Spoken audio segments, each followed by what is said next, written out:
Welcome to Kenton Teaches. Enjoy the video. In this video, I will explain how to e-file acrylic nails. First, prioritize safety by wearing protective eyewear and ensuring good ventilation. Always begin with a low RPM setting on your e-file, typically between 5,000 and 10,000, to avoid generating excessive heat.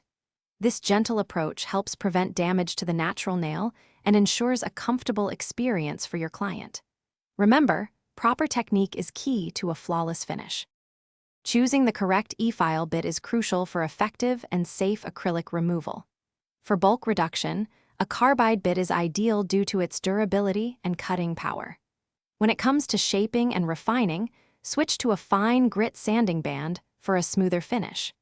Always double-check that your chosen bit is firmly seated in the handpiece before turning on the e-file to prevent any accidents. When e-filing, hold the handpiece parallel to the nail surface, maintaining a gentle touch. Use continuous, sweeping motions across the acrylic, never pressing down hard or lingering in one area. This technique prevents friction and heat buildup, protecting the natural nail underneath. Work systematically, moving from one section to another to achieve an even and smooth reduction of the acrylic. After e-filing, take a moment to perfect your work.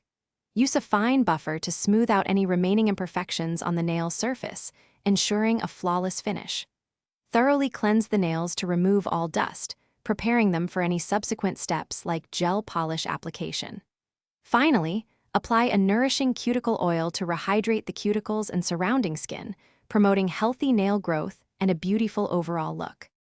Thanks for watching. Please subscribe if this video was helpful.